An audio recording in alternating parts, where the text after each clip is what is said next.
Welcome to Around Town, featuring what's happening here in the greater Concord area. I'm your host, Dick Patten. It's nice to be back with you after a couple of weeks off, and we're coming to the end of August. Thank goodness for some cases, but others, the kids, I'm sure, are not happy about it, but it's back to school days, and the football season is starting up with professionals and, of course, the colleges, and I've got my tickets ready for Ann Arbor, and but it's a big event that's going on here, as usual, the week after Labor Day, and that is the annual Classic Car Show. And I'm pleased to have with me two of my associates who nicknamed us Antiques years ago, Tom Hughes and Chris Pappas. So welcome aboard, you Antiques. You're looking good. We're feeling good, thank you. Every time I hear or think of you, that's all I can think of, that damn word, downward Antiques. We are. We are. Much I hate to say it, God, and I hit 65 in July. I was like, oh boy, now I'm officially an antique. But anyhow, of course, in the car business, anything over 25 years is an antique. That's what gets me. I'll never forget that too. I never thought of that, but it's true though. So that makes a 1995 Toyota an antique car. Gee, goodness gracious. And it's the 32nd annual on September the 9th, but now, do you think you're going to see an increase of cars up into that year, or is it just going to be strictly maybe the older cars like you usually get? We'll get the usual cars, Dick, but last year we had 292 cars. Yeah. So we're looking again at the 300 range. Yeah. We've done a little bit more advertising than we have in the past. We've got more posters out probably than ever before. Yeah. So maybe we got a little more awakening for some of the people who have had their cars undercover, and it's time to get them all out. And I think you'll see that there are people that I've seen just passed a car today, an 87 El Camino with antique plates on it. Really? So that's an invitation to come to the Antique and Classic Car Show. Yeah, that's true. Doesn't have to be an antique to come, but it has to be at least a classic car, something that's rare or unusual. The Z06 Corvettes are a classic car. They could be brand new. They're still a classic because they don't make many of them. It's a limited edition car. The Shelby Mustangs, even up to 2013, 2015, those are classic because they don't make many of them, and they're popular to look at. We have the Shelby Cobra kit cars that come in.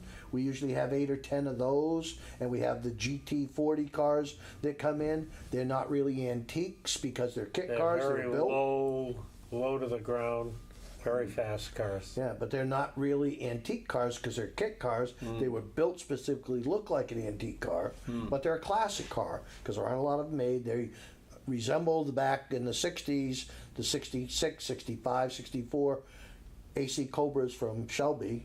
So, yeah, it's a classic car show with everything from, I think the oldest car we've had is 1911, 1905, 1 year. We've had some that old right up to the new when you get the Z06 Corvette we had guys. A Derriere, we had a Stanley Steamer many years ago.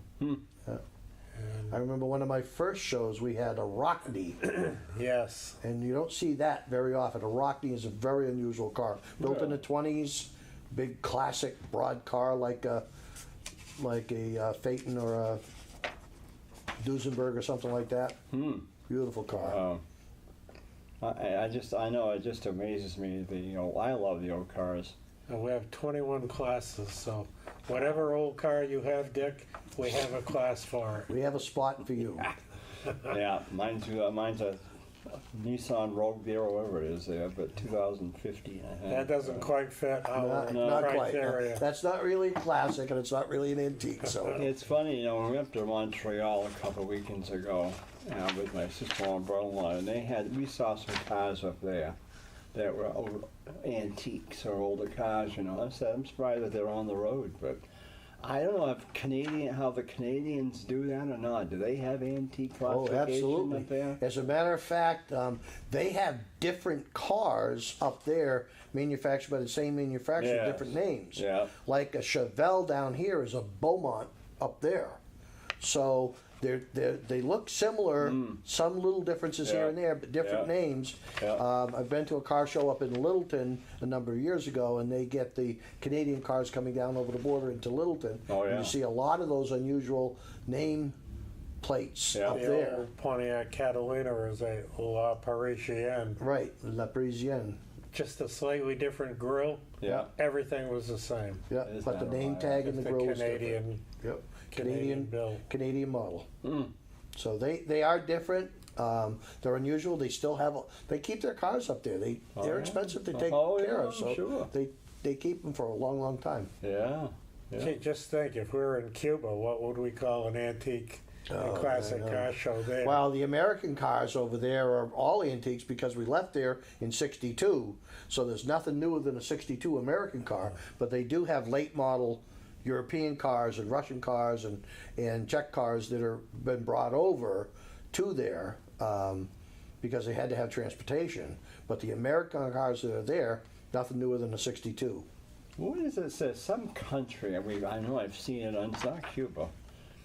Is it maybe over in the Mideast or some place that they still have our old cars? And I mean old cars. They're not the, they're like the 1950s Besides or Cuba? the 1960s. Yeah. Besides Cuba, because Cuba's real big on those. Yeah. Cuba had a lot of, in '62 when we Mexico, left, there were a lot of the '50s vintage cars that they have kept running, and there's a TV show on now that shows how they've kept them going. They put different rear ends in them, they put different engines in them, and they've kept the body style and look of the car. But a lot of the drivetrain has been changed because they can't find the parts for them over there because they're just not around. So Cuba's done a good job at keeping a lot of those cars. But there are classic cars all over the world, and Yeah. we have a trophy for the car that comes the furthest drive. And we've had cars from Cape Cod, we've had cars from New York, we've had cars from Connecticut, we've had cars from Canada and Maine. So we're very lucky because we're on the internet, people know about the show. If they're in the area on vacation, they're welcome to come to the show and have a day of fun and Yeah. frivolity. I mean, it's a great show. Well, you're still down at the Technical Institute, so now are you out front, out back still? Or We're in the same place. We're just south of the main building by the tennis courts. This is our fourth move. Third move. Originally is where the Krista McCullough Planetarium Yeah. was. Yeah. Then we moved to the soccer field. Okay. Then they moved us to the quad inside the four buildings. I remember that. But then they built the library, and then they built the Crocker Gymnasium, Yeah. and they squeezed us out. So every one of our shows have been at the tech school. This is our 32nd year, and we're in our fourth location. Yeah. But they've treated us very well, and likewise at Kiwanis. Well, I mean, they should. Treats the tech school. Exactly. You've done a lot for them down there. Yeah.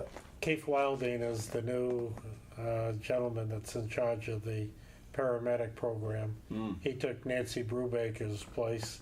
She is still down there on a part-time basis, but Keith is our guy, and they give us a wish list, and whatever is not in the budget or whatever they can't afford, the Kiwanis Car Show steps in and funds it for them. Well, that's good because you've done a lot down there. We have. The club has definitely done a lot for the tech school. Yeah. We had a conflict a couple of years ago when they had the duck race at the Yeah. So, arena. yeah, the Rotary did that one. And then last year, there was 2 weeks different. This year, we understand there is no duck race this No. year. It's a Really? gun show, I believe, at the arena that weekend. Jesus.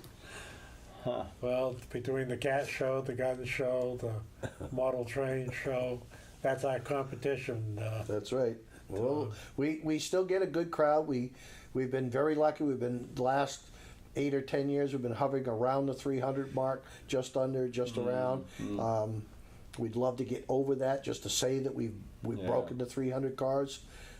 Chris and I go to a lot of cruise nights, a lot of car shows, and hand out the flyers and talk to people and ask them what their wishes are. And everybody says, just keep doing what you're doing. You do a great show. So we appreciate that coming back because the people, the registrants, are the judges for the show. Yeah. So they're the people that actually judge the cars. They're the ones that know the cars the best. Yeah. They know what they like.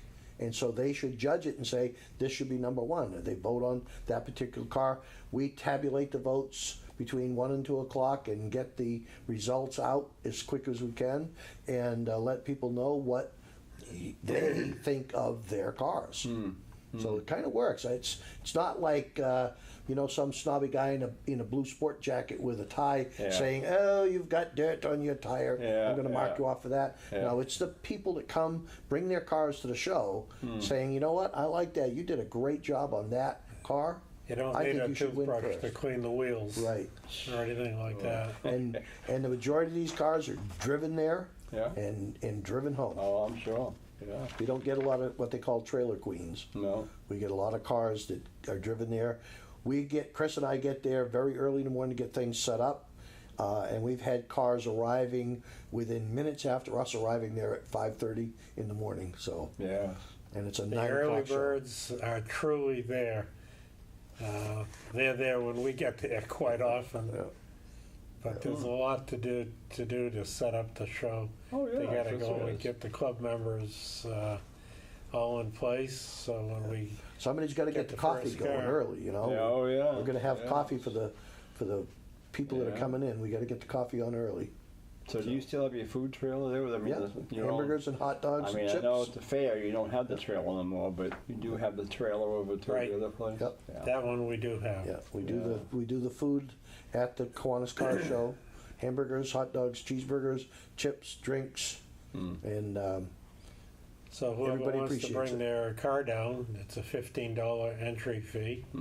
They do get a goodie bag, and there Yeah. are lots of goodies besides the pens, pencils, pads, Yeah. road maps, Sure. computer holders on the desk. We have a whole bunch of stuff this year to give away. Good. So that and the spectators pay $3 admission, goes towards a good cause. Every dollar that we make goes back into the community, every dime. The club keeps nothing of it. right, we don't get paid for our efforts except in the expression of the people that we work for. So it's pretty good. Now, there's no dogs allowed, right? And no No pets. smoking down there? It is I'll a give you smoke-free that. campus. Yeah. All of NHTI is a smoke-free campus, Yeah. and it is a no pets car show. So we don't want dogs, cats, chipmunks, raccoons, whatever. It just We don't need them down there. we don't need the excess. We have some very expensive cars, and Oh, we I'm don't sure need you do. dogs jumping to take a look inside. Do you notice through the years you've done this show, and I was watching up in Canada, but do you notice that colors, like say like from the 30s to the 40s, it was maybe blue, white, silver, or whatever, or the 40s to the 50s, or the 50s to the 70s, or I mean, I'm noticing now, especially the last year or so, that I'm seeing more of these brown colors or light brown colors. I don't call it tan or rust or whatever, but it's brown. And also I'm seeing like a mustard color back out there again, and orange. Yeah. There's some orange ones out there. There are. It's funny because it is cyclical. You'll see some in the early days. The colors were very dark and dull, Yeah. except for the whites. There were some grays. There weren't really silvers back then Yeah, because they yeah. didn't have the pigments for that. Sure. Then as paint progressed, and Yeah. you get into the 50s, colors got brighter. Yeah. You had salmons, you had pinks, you had light blues, and you had bright greens, and you started to see metallic Yeah. colors come into cars. And then in the 60s, things went wild, particularly the end of the 60s, early 70s. Yeah. You had these bright neon colors, and then they kind of faded away. Yeah. And now we've got a lot of pearl colors, a lot of metallics, a lot of metal flakes are coming back. Yeah. So you're seeing a lot of bright colors again. And when you start to see the custom cars, like the hot rods that come in, they're painted in some very brilliant yellows, some bright reds, some oranges. I mean, they go the extra step to do that very expensive, very cool looking paint job with custom paint, flames, pinstriping, all that stuff that's nostalgic back to the day when the car was built. And We did go through that period of two-tone in the 50s. In the like 50s, everything was two-tone. Crown Victorias Yeah. and Really? Oh, in yeah, the you had 60s, salmon and we gray. We You went had- into vinyl tops, Yeah. different color vinyl tops on a lot of the Oh, yeah. The 60s and two-doors 70s. four-doors. Yep. I think the first car I can remember as a kid, my father having was a black Ford four-door. I don't think it was Fairlane, but maybe it was. It was the Ford. I know it was more like a not a wide thing like they were in the end of the 50s. It was more, whatever there, but it was like it would remind you of like the Chevy 57s there, but it was it was a Ford and it was four-door, but it was a lot of black ones out that time. I remember because my grandparents they had a two-door Ford like that, and then we had a 52 Ford Fairlane or whatever it was back then, and I think if I remember it was a navy blue color. We got out of the black and navy blue. Back then, one of the models was called four-door, Right. In the- F-O-R-D-O-R. In the 50s, Yeah. the Crestline was a big Ford nameplate. Yes. And they had there's on our flyer this year, that's a 56 Ford. And that's a Crown Victoria in the picture. But it's Oh yes. yeah, Remember on the that. registration. And on the car show poster, that looks like, what is that, a 38, 39? I would say so. Right in that era. Yeah. Well, that's why I love to watch the Waltons because I've seen that on that show. They've had that one on there, along with their not whitish, but yellowish, whitish, or whatever it was, two-door car with a jump seat in the back on the back of it. The rumble seat. Yeah, the rumble seat there they had. A And true classic. then they had their later cars on the Waltons right now is they've got a wagon with the wood sides on it, like the ranch Woodies. wagon or whatever it Call was. them Woodies. Woodies, Woody Ranch Wagon. yeah. Ranch wagons and Woodies. Well, what the heck was the difference between a beach wagon and a ranch wagon? And Where you took it. Really? Absolutely. A beach wagon was because you loaded that car up with the kids and you went to the beach. You called it a ranch wagon because you were out on the field and you loaded it with hay and you brought it in.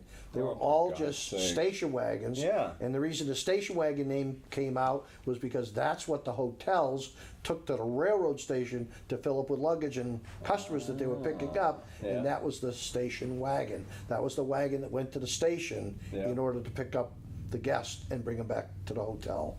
So they had a lot of different names over the years that different people called them for different reasons. But the Yeah. beach wagon was because people took it to the beach. The ranch wagon, a lot of them had side tailgates. A lot of them had drop-down tailgates. A few little tidbits of information that you pick up at every show. Mm-hmm.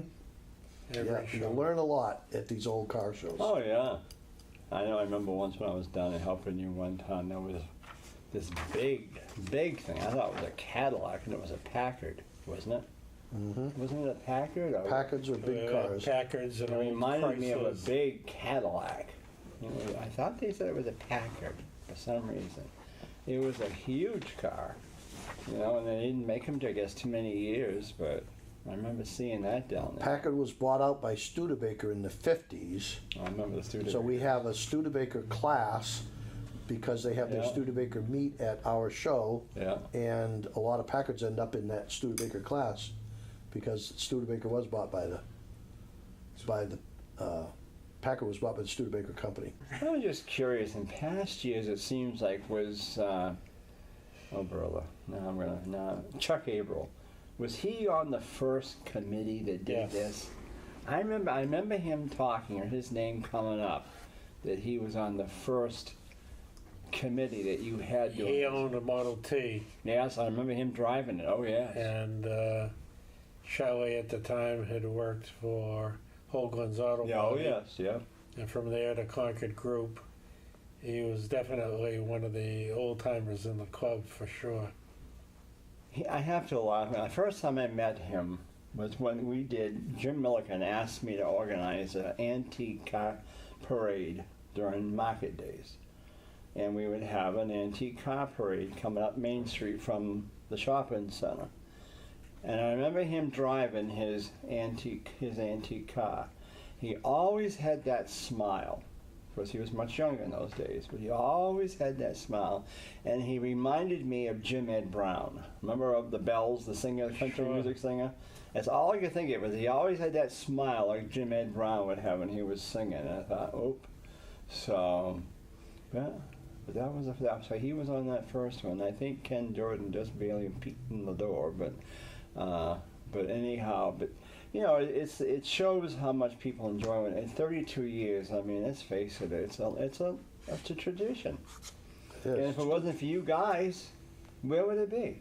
You know, that's what's sad. We are the car shop. I mean, really, yeah. We put a lot of effort into it because we like it. It's a fun thing. We're car guys.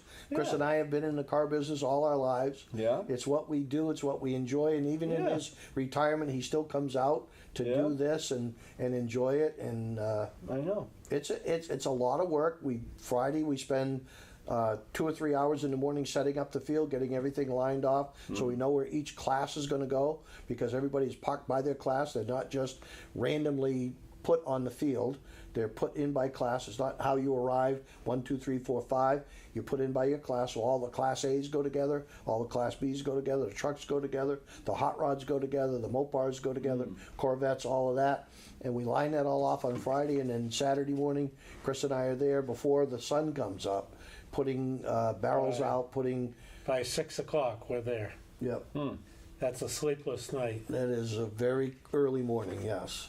So have you had any antique fire trucks come down there? Like that? Oh yeah, we have. Have you had any Concord's old fire trucks that somebody might have bought and they've restored them, or no? We did have somebody bring down an old fire truck 5 years ago. 4 years ago, we had that one from up north that came down. Yeah. And I know that Concord Fire Department does have an antique have one, that's parked over at a friend of mine's shop, and there was talk last year about them bringing it this year to the car show. So hopefully they'll hear this and they'll say, geez, we should dig that out of the garage and bring that over to the car show so people can see that it's still on the road. It's I think it's a is that 27? the Union one? Is it red, Yeah. the Union one? The Union owns one too. I know, they Yeah, I had think that's one. what It it was a is. red one. I think it yes. is the Union. I was wondering if any of their white ones are still around anywhere. They used to be. But It's like the lime green. That was a very I hate short that color. fad. Oh, that was that was the lime disgusting. green. that was supposed to be seen, Oh, yes. you know, but people did not recognize it as a fire apparatus. They No. just thought it was an ugly green truck, and they didn't get out of the No, way. they didn't. They didn't understand it because fire engines are supposed to be red. And you know, there's still some departments that have that yellow. Not so much in New Hampshire, but Yep. when we've been down to Connecticut or even up in Canada, there was some yellow ones still running around. But it's Yep. like, oh. But yeah, I remember that. To the other extreme, New Hampshire Motor Speedway will also have a race car on display Yeah. down there, and they said they would also have some trinkets and giveaways Well, that's and good. mugs and Good. so on and so forth. Now, I take it you had a great fair, from what I understood. We had 4 days of sunshine. Yeah. Been many years since We saw had 4 full four. days. Yeah, I know. 4 Yeah. full days. Yeah. It worked out very well. The rides people were happy. Hmm. The concessionaires were happy. And I think the We guests were were- happy too because they weren't there riding in the rain because Oh. it didn't matter on Friday nights. The kids still came whether it was rain or shine. Mm-hmm. And this year it was shine and it was warm and it was nice and it was busy. We were happy for that. Do you think they'll ever bring back fireworks like they used to on Friday night down there or Saturday night? We originally used to pay for it. Then Mark Gagney, when he came, Mark Konya, Yeah. then he was paying for the fireworks. Uh, We originally split it, then he paid, and the idea was to have it on Saturday night Yeah. at 10:30 to keep the crowds Yeah. there. Yeah. That's a grand And finale. what wound up happening was everybody would go to Loudon Road to watch the fireworks, Yeah. and on Stewart Street Garage, there wasn't a parking place to be had, because that was a great place to watch the fireworks. So it really didn't work in our favor to have fireworks. And I can also tell you that I'm sure after watching the news this year, that at least the rides you had, None of them fell apart either, like Right. they had. No. Oh man. State Fire Marshal comes down and inspects yeah. every ride. Yeah. Yeah. And The state of New Hampshire has a very good program for that stuff to protect that's the good. spectators at carnivals. So Good. very, very stringent about those things. Well, we're coming down to a close, but it's going to be Saturday, September 9th from 9 a.m. to 3:30 p.m.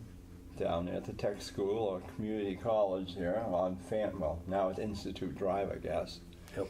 Was Fan Road for years, but That's right. But now it's the Technical Institute, and now it's community this is college. the So old they may antique change it again. speaking. This is the old antique speaking. Hey, I remember it was Fan Road, but We still Yeah. call it the Technical yeah, Institute. yeah. Oh, yeah, I do too. But I know it's it's a community college, at New Hampshire Community College, how they call it. Yes. Right. But they haven't gone to a 4-year yet, I don't think. They're talking about it.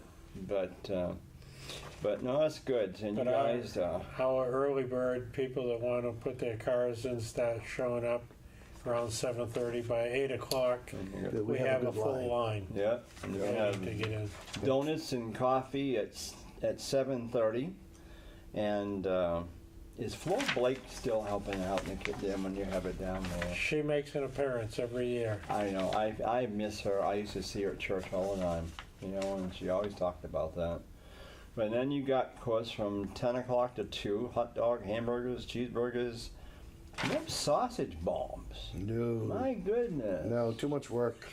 You need a griddle for onions and peppers. Yeah. Yeah. That- you need And everything soft that goes with drinks, it. 50-50 raffle, you gotta be present for that, but all kinds of other raffles and displays and free parking and We have now, about again, if it's in case of, and I hate to say this, inclement weather, then it goes to Sunday, same night. automatically Sunday. Okay. And it's a nice thing you said inclement weather because rain is a 4-letter word. We won't let you talk like that on TV. I know, that's right. We don't call it, starts with an F, but, It's but not free. I know that, I hate the weather. I mean, I'll call Kevin Skarupa about 8 times that week asking him about for the parade and stuff. What am I looking at? Or, because he's so good down there anyway at Channel 9. Because he can read up to date pretty much what's going to happen on the weather, but you never know. The Right. weather's so crazy. Well, we encourage pre-registration because you get through the line faster. But, if you pre-register and the weather's inclement, just come and see us the following day. But we do encourage pre-registration to anybody that's coming down with a vehicle. It makes them get onto the field much quicker and makes them enjoy the day much faster because they're not in line in the registration line. So. Well, many thanks to Tom and Tom Hughes and Chris Pappas and Ken Jordan for all that you do in keeping this going on. This is not done by the city of Concord, as I've stressed on a few other things. Everybody seems to think the city of Concord does this. It's not. It's the Kiwanis Club of Concord that does it. And so thank them, please. And we thank you for all you guys do because, again, I know you're the backbone of the Kiwanis. And We thank you for the time and effort that you give us I wish I could just do to be more. on the program. Wish I could do more for you. So with that in mind, thanks for joining us again September 9th on 9 to 3:30 at the Technical Institute. Come on down for the 32nd Annual Kiwanis Classic Car Show. I'm your host, Dick Patten. Thanks to Ian over there, my director, back from England, and we'll see you soon.